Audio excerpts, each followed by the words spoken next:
Et bonjour à toutes et à tous, j'espère que vous allez bien. Je vous retrouve dans un nouveau décor pour un nouvel épisode de Playback, l'émission qui vous fait revivre les moments marquants des plus belles tables finales de Winamax. Cette semaine, le main event était dans sa formule Master KO et comme d'habitude, gros succès, 2052 inscrits et réinscrits pour un prize pool total de 233 928 euros cumulés grâce aux 125 euros d'inscription de ces 2000 et quelques inscrits.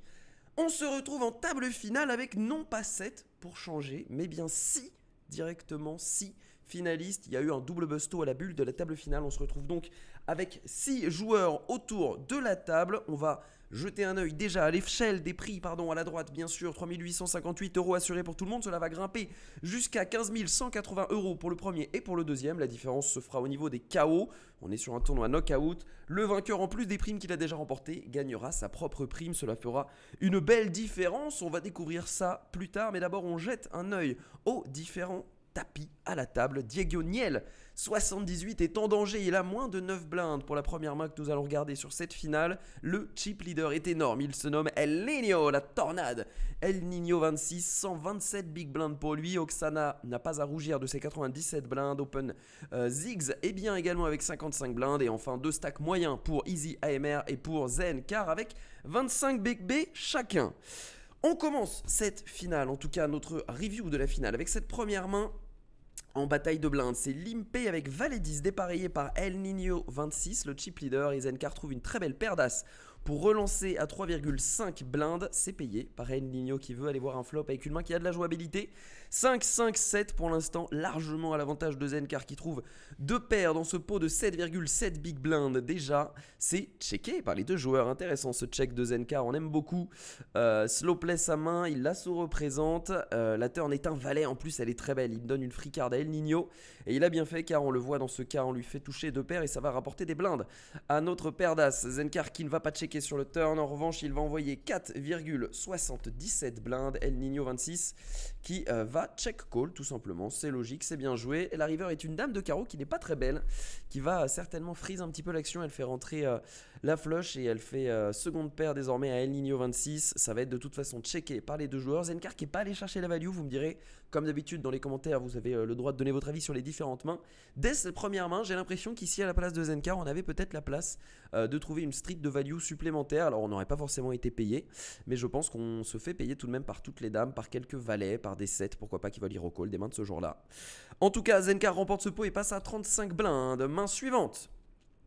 Easy AMR avec son stack moyen qui subit beaucoup la pression de l'ICM va trouver un open très logique avec As-Dame suité, ce sera fold jusqu'à la big blind. Diego Niel, on sait, c'est le short stack et il va faire tapis avec cette paire de 2, c'est plutôt logique, il prend ses chances en tête à tête de doubler et il se retrouve en coin flip quasi parfait, 50% contre 49. 5 cartes plus loin, la paire de 2 a tenu et le As-Dame suité de Easy AMR ne lui permet pas d'éliminer le premier joueur de cette finale. On tombe à 17 blindes, on grimpe à 18,5 blindes pour Diego Niel qui prend un bon grand bol d'air frais. Main suivante, ce n'est pas un bug, c'est bien une nouvelle paire d'as pour Zenkar qui ne perd pas de temps en ce début de finale et qui va placer un petit 3 bet contre El Niño 26 à 6,5 blindes après son open avec 10 et 7 suité. Ça va être payé par El Niño. Hors de position, il a une main qui a de la jouabilité, même si la profondeur n'est pas forcément géniale pour aller jouer un 2 gapper suité, c'est comme ça qu'on appelle ces mains 10 et 7 de trèfle ou dame 9 de cœur, etc. C'est un double gapper suité parce qu'il y a deux trous entre les deux cartes, il y a le 8 et le 9. Une main qui donc va peut-être souffrir un petit peu de sa faiblesse hors de position avec une profondeur effective de 30 blindes dans un pot 3 bêtes, mais tout de même on va payer et on va trouver un flop intéressant avec flush draw pour El Niño et top set pour Zenkar. Est-ce que le piège va se refermer sur l'un des deux? En tout cas pour l'instant c'est un continuation bet d'un peu moins d'un quart du pot. D'un peu plus d'un quart du pot, pardon. Il fait tout petit ici parce que forcément avec sa paire d'as, il bloque énormément de mains qu'il cherche à valoriser en face. Il essaye du coup ici de se faire payer par des pockets, des paires de 8, des mains comme ça, parce qu'il n'y a pas beaucoup d'as chez El Niño. Et quand il a flush draw, de toute façon, on sait qu'on aura l'occasion de lui prendre des jetons. Et c'est payé, bien sûr, avec le flush draw pour El Niño qui trouve en plus un gut shot sur ce 6 de pick turn. 23 blindes désormais au milieu. Zenkar qui se retrouve avec un pot size bet et qui va donc envoyer son tapis. El Niño qui Ouais, c'est un petit peu pour ça qu'on n'aime pas trop ces mains-là hors de position, car ici, vous voyez, il n'a pas les cotes pour payer. Il va devoir abandonner une main extrêmement forte. S'il avait eu 50 blindes effectives au début de ce coup, là, son adversaire n'aurait pas pu envoyer tapis turn. Il aurait peut-être misé 10, 12, 15, 16 blindes. Allez, pourquoi pas. Et dans ce cas-là, on aurait pu trouver les cotes implicites pour payer. Ici, c'est tout simplement tapis ou rien. Et du coup, on n'a pas les cotes directes pour payer. On va devoir se coucher à la place de El Nino. Il ne perd pas non plus énormément de plumes bien sûr, mais ça fait toujours mal de se coucher avec des mains qui ont autant d'équité. Et Zenkar quant à lui grimpe à 48 blindes grâce à ses 2 paires d'as. Très bon début de finale pour lui. Main suivante, on le voit, setup qui se prépare avec un open 2,10 de Easy AMR, premier de parole. Easy qui était tombé à 18 blindes et qui a pris un gros double up entre temps et grappillé quelques jetons pour remonter à 45 blindes. Il s'est mis bien, notamment contre El Nino. Et Roi Valet suité qui se couche tout d'abord, pourquoi pas. Diego avec une paire de 4 qui trouve un 3-bet. Vous me direz, pareil, ce que vous en pensez. Personnellement, je ne suis pas fan du tout. Ce 3-bet là, à mon avis, il faut s'en passer. On n'a pas assez de profondeur. On a un peu trop de profondeur, justement, pour jouer notre main à tapis. Et on n'a pas assez pour la jouer tout court, en fait. Voilà, c'est un stack un peu bâtard. Il vaut mieux fold, à mon avis. Ici, il décide de 3-bet pour 3-bet call. Et c'est OpenZix qui trouve un chauve derrière, payé par Easy AMR. Du coup, Diego qui peut se coucher. C'est ça qui est incroyable.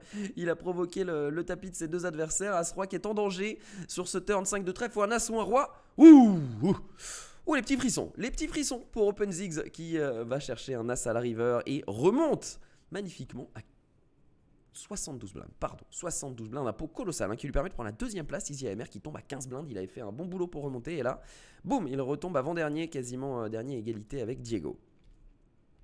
On continue avec un open de El Nino sur la main suivante. OpenZix qui va se coucher avec son 5 et 6 de pique. Easy AMR qui a une défense assez tranquille avec As-8 de pique. On pourrait presque faire tapis, mais contre une relance premier de parole, on va juste jouer notre main, on ne va pas la transformer en bluff ici. Et il va trouver un 8 au flop, attention, car il y a top pair au roi en face, il mise 2 dans 5. El Nino, c'est check and raise à tapis avec seconde paire, c'est plutôt logique avec sa profondeur, et bien sûr El Nino va payer. Et il est loin devant, il trouve 2 paires river pour l'anecdote, 100% de chance pour El Nino qui élimine le premier joueur de cette finale, Easy AMR. 3858 € remportés, plus 400 € en bounty. On est désormais 5 joueurs autour de la table, assurés de 5452 € en plus des bounties déjà remportés. La main suivante est un open d'Oksana qu'on n'a pas beaucoup vu pour l'instant dans cette finale. Il est discret, il open avec As-Dame off. Ici, il se fait 3 bêtes en position par El Nino 26 à 6,5 blindes. C'est payé avec cet As-Dame qui va trouver la top pair, top kicker sur ce flop. 15 blindes au milieu. El Nino qui mise la moitié du pot. Oksana qui check call, bien sûr, avec sa top pair, top kicker qui trouve désormais Brelan. Top kicker, il ne craint plus rien. Il serait ravi de tomber face à une overpair, bien évidemment, ou une dame moins bien kickée. En tout cas, après son check, il entend 18,5 blindes de El Nino. C'est énorme. Le pot est colossal. Déjà 67 blindes au milieu. Il check call, bien sûr. Oksana, le 7 river ne change rien. El Nino qui se calme et qui ne fait pas le 3 barrel bluff que personne ne voulait voir à part Oksana. On va tout simplement aller au showdown. As-Dame, c'est largement suffisant, monsieur. Bravo à vous. On dépasse les 100 blindes pour Oksana. Un énorme pot remporté sur un bluff de El Nino qui retombe à 87 blindes. La main suivante, c'est un open chauve des plus classiques de Zenkar qui est payé par Diego Niel. Les deux joueurs sont très short. La dame qui est trouvée d'elle flop. Roi-Dame qui est devant. Roi-Dame qui reste devant après la doublette du 9 turn et river. Ce pot de 19,9 blindes qui part du côté de Zenkar. Diego Niel, 78, aura bien survécu jusqu'ici. 5452 € et 1814 € en bounty au total pour se consoler de cette élimination en 5ème place. 4 joueurs restants assurés de 7683 €. On arrive en bataille de blindes. OpenZix qui limp avec As-9. Il se fait relancer à 3,5 blindes par El Nino 26. Limp re-raise à tapis. Très mal inspiré. Très mauvais timing pour OpenZix. Il y avait eu quelques petites échauffourées entre les deux en bataille de blindes, notamment pas mal de relances d'isolation de El Nino. Il y avait déjà eu un limp raise qui avait fait fold El Nino plus tôt, mais cette fois il n'était pas du tout en bluff, il était bien avec le haut de son éventail de main avec cette paire de dames. On trouve un 9 tout de même pour se garder quelques espoirs au flop. 18% pour OpenZix, le fan de League of Legends. OpenZix qui ne va pas trouver de bonheur. Il ne va pas trouver de bonheur, la paire de dames reste devant, pas d'horreur. Pas systématiquement l'horreur sur Winamax. El Nino 26 qui signe une nouvelle élimination de sa main. OpenZix qui termine 4ème au pied du podium. 7683 € et seulement 813 € en bounty remporté pour la médaille en chocolat de cette finale. Nous connaissons les 3 joueurs sur le podium. Zenkar, Oksana et El Nino 26 pour l'instant. Énorme avantage pour El Nino 26 qui possède 160 blindes au départ de ce triel. Alors on va regarder cette main qui est min raise par Zenkar. Il a 25 blindes, hein. C'est le short stack absolu de ce 3-handed. El Nino qui a défendu en big blind avec Roi 7 qui trouve top pair ici. Attention, car il y a flush draw pour Zenkar, ça pourrait faire des étincelles. 4,9 blindes au milieu, check de El Nino, misé par Zenkar. On pourrait complètement partir à tapis dès le flop, mais il va se contenter de check call El Nino 26 avec sa top pair pour laisser bluffer son adversaire. Ce 3 de cœur qui ne change rien, 11 blindes au milieu, c'est checké par les deux joueurs. Ouh, le 4 de pique qui fait rentrer la flush. Alors c'est intéressant ce 4 de pique car il fait rentrer la flush mais il fait également rentrer les quintes aux 6 et aux as. El Nino 26, son 7 est bien maigre désormais, 11 blindes au milieu. Il va miser 3 quarts du pot, El Nino 26 qui va se faire relancer à tapis. Est-ce qu'il va trouver le bouton fold? Oui, tout de même, c'est logique, bien sûr. Son 7 n'est qu'un léger bluff catcher et on ne bluff catch pas énormément quand on a misé 7,5 et qu'on se fait relancer à 20. On n'a pas énormément de fold d'équité, on imagine que notre adversaire n'est pas souvent en bluff. Zenkar qui va prendre ce joli pot pour se prendre également une belle bouffée d'air frais. 38 blindes pour continuer ce 3-handed. Main suivante, El Nino qui va relancer. Oh attention, il y a des belles mains ici, 2,5 blindes au bouton. Zenkar qui fait tapis pour tenter une blinde, Oksana qui trouve le chauve et El Nino qui paye bien entendu 200 blindes au milieu, mais surtout tous les joueurs à tapis. Ce tournoi pourrait se terminer là-dessus. Pour l'instant la paire de balais est devant 76% de terminer la partie. 4, 4, 8, ça ne change rien. Deux paires, valet 4 pour El Nino. Le valet turn, c'est fini. 100% pour El Nino 26, la dame river est anecdotique, il élimine les deux derniers joueurs d'un coup, c'est le strike final, il prend les deux bounty. El Nino 26 qui se débarrasse en premier lieu de Zenkar. Troisième, 10 800 € et 1400 € en bounty remporté. Le runner-up se nomme Oksana, discret mais efficace pour aller chercher 15 179 € et 2200 € en bounty. Mais le grand vainqueur, la tornade, le cyclone, El Nino 26...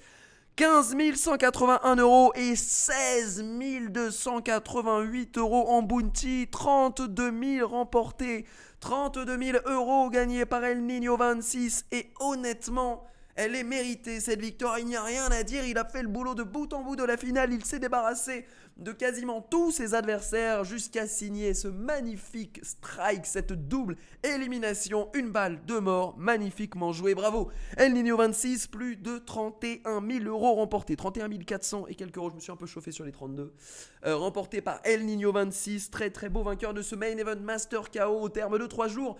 De tournois. J'espère que vous avez pris du plaisir à suivre avec moi cette finale qui est allée à toute allure. Il y avait moins de 100 blindes sur cette TF, il n'était que 600 plus au début. C'est vrai qu'elle était très rapide, mais écoutez, j'espère quand même que vous avez pris le temps de progresser à leur côté comme chaque semaine, je vous invite à aller découvrir l'article de la rédac qui a été cette semaine publié par Rootsa, ou bien c'est Flegmatic, ou bien c'est Benjo, pour avoir le replay intégral de la TF si ça vous intéresse, parce que c'est pas forcément dans les coups les plus spectaculaires qu'on progresse le plus. Il faut aussi aller voir tous ces petits spots où il y a eu des vols de blindes, des folds, des steals, des re-steals, des choses comme ça qui sont au final le sel. Et bien, ce qui vous permettra votre pain quotidien quand vous êtes un joueur de tournoi. En tout cas, moi j'ai pris beaucoup de plaisir à commenter ces quelques mains en votre compagnie. Je vous donne rendez-vous la semaine prochaine pour un nouvel épisode. Je vous invite à laisser un petit like à la vidéo, à vous abonner, un commentaire, etc. Comme d'habitude. Portez-vous bien mes très chers amis, bon début d'été à vous, et puis même s'il fait beau dehors, un gros GL au table. Ciao tout le monde et au prochain épisode.